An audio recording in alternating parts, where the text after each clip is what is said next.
Salut tout le monde, j'espère que tout le monde va bien au lendemain de la victoire du PSG 3-0 face au Nîmois. Petite dédicace à Cyril sous le pseudo CJC, il se reconnaîtra. C'est un mec qui gère pas mal de groupes du PSG sur Facebook, c'est un vrai bon gars, il fait du bon boulot. Dans cette vidéo, je vais débriefer ce match de ce que j'ai pu ressentir des tribunes vu que j'étais au parc hier. D'ailleurs, j'ai mis quelques vidéos sur mes stories, que ce soit Insta, Facebook, Snapchat.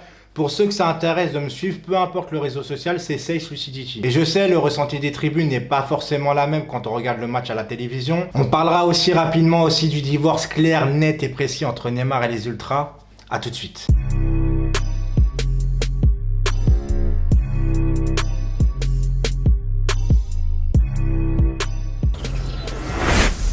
Dites-moi en commentaire vos impressions sur ce match. Tout d'abord, j'aimerais passer une petite dédicace à Amandine qui doit être tellement fière d'avoir vu son petit bonhomme Ilan rentrer avec les joueurs juste avant le match, notamment main dans la main avec Edinson Cavani. Dédicace à toi mon petit Ilan, je t'embrasse ainsi que ta maman. Alors le PSG a débuté son match avec cette compo en 4-3-3, Areola dans les buts, en défense Bernat à gauche, Kehrer à droite qui reste pour moi une énigme ce choix, mais bon j'en parlerai tout à l'heure. Et dans l'axe Diallo et Thiago Silva. Au milieu de terrain, Marquinhos, Verratti et Draxler. Et devant nos trois offensifs, Mbappé, Cavani et Sarabia. On va parler rapidement sur l'affaire Neymar avant que j'oublie. Nous avons tous vu que là, il y a un point de non-retour. Il y a eu la banderole Neymar casse-toi. Il y a eu la banderole en référence avec la remontada et la prostituée. Et l'insulte hijo de puta. Dites-moi aussi en commentaire si vous pensez que c'est normal, si c'est juste ou non. Ce qui me fait gentiment rire en tout cas, c'est qu'il y a un mois, quand j'ai fait une vidéo en disant que j'avais la sensation que Neymar voulait partir, j'ai exprimé juste mon ressenti, rien de plus. Ceux qui m'ont insulté dans cette vidéo sont les mêmes qui insultent Neymar aujourd'hui. Bref, on va passer au match. De toute façon, je trouve que c'est mieux que de parler de Neymar. Alors, première mi-temps, je l'ai trouvé assez timoré. Oui, on avait la maîtrise du jeu. Oui, on avait la possession du ballon.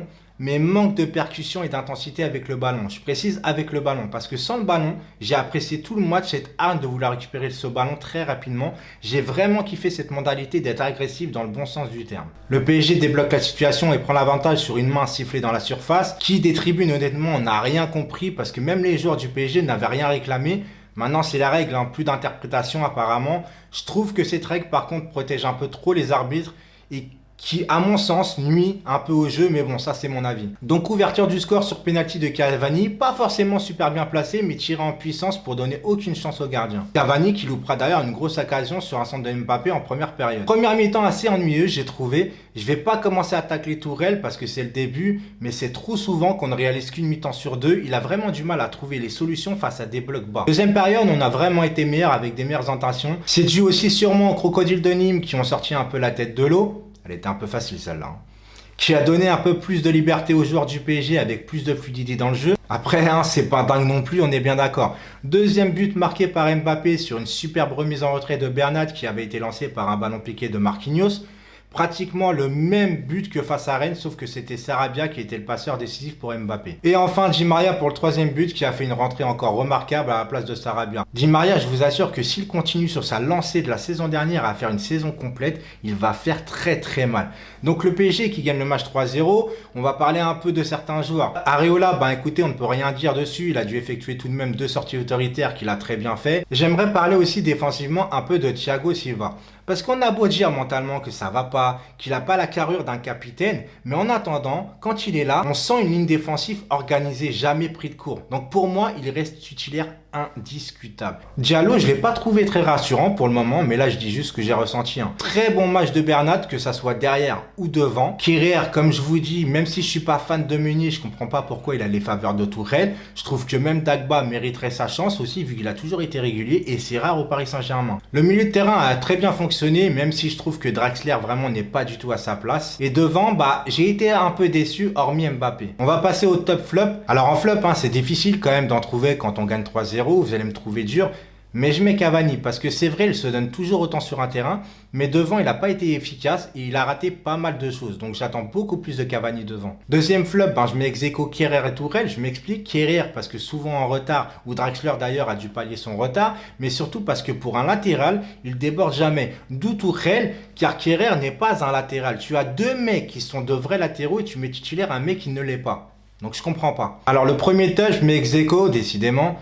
Verratti et Marquinhos. Je les mets au même niveau, ils ont été importants tous les deux, malgré que Verratti a eu son carton jaune habituel, mais il n'a pas pesté. Mais Verratti, qu'est-ce qu'il peut me faire kiffer au milieu? Même en début de match, je suis sûr que vous l'avez encore en tête, le mec il tacle, il se relève, il élimine 2 joueurs avec des crochets, suivi d'une super ouverture, enfin bon, au top quoi. Et Marquinhos, vraiment, même si c'est pas sa place initiale, il a fait vraiment le taf. Homme du match, je pense que vous en doutez un peu. Mbappé, buteur, passeur décisif pour Di Maria, il a sans cesse provoqué. Bien sûr qu'il a du déchet, mais c'est pas Cavani ni Sarabia qui ont les capacités de dribbler comme peut le faire Mbappé. Il a loupé une occasion limite immanquable, c'est vrai, de la tête sur un centre de Di Maria. Il a oublié aussi un moment Draxler sur une frappe forcée. Voilà tout le monde, j'espère que ce premier débrief en championnat vous aura plu. Si ça vous a plu, n'oubliez pas le petit like pour le soutien. Pour ceux qui ne sont pas abonnés, n'hésitez pas non plus à vous abonner en n'oubliant pas d'activer la cloche de notification pour être alerté quand une nouvelle vidéo sortira. C'était Saiz Lucidity, portez-vous bien. Ciao ciao.